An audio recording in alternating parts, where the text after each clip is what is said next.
Why is the market crashing? So there's a lot of stuff going on in the world, in the country, in the United States, whatever. A lot of things obviously could be contributing to why the market's crashing. There's been a lot of inflation. Uh, there's been a lot of just general different problems. Not even don't even want to go into that kind of stuff here, because that's not what this channel is about. But just a lot of uncertainty, I guess, in the world.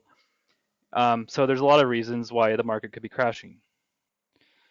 You could really spend a lot of time trying to figure out why the market's crashing. A lot of people do this. There's a lot of financial articles, blogs, videos out there that speculate a lot on why things are happening and that kind of stuff. And yeah, it can be interesting, but the reality is it probably doesn't really matter why the market's crashing.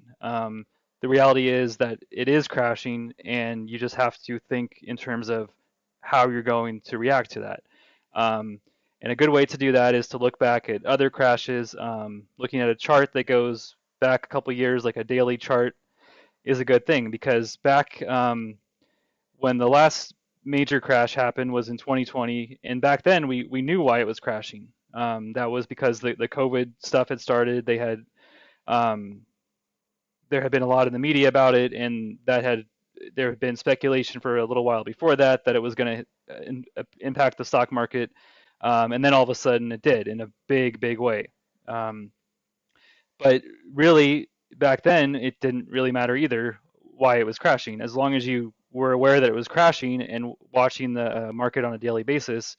You could have taken the kind of the correct actions, which would have been probably selling off once you recognize the fact it was crashing. If you're into shorting stocks and stuff, that's a whole different thing. I know some people that are really experienced traders and day traders do that kind of stuff, but the casual investor isn't usually going to be involved in that. So, from the perspective of a regular kind of investor, you would have been best served by getting out of the market once you kind of identified the fact that it was crashing pretty hard, and then keeping a real close eye on it to get back in the market once it kind of stabilized again. And obviously, a lot of people that invest in the markets, they do have an interest in understanding why things happen.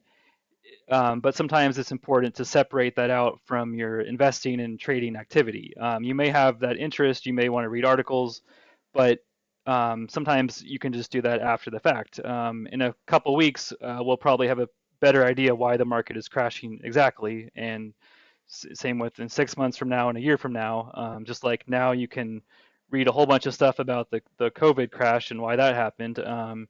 But sometimes it's important to think, does that information really matter right now, or should I just be focusing 100% on reacting to what's going on and preparing for what's going to come next, and watching the market every day so that you can get through this in the best way possible.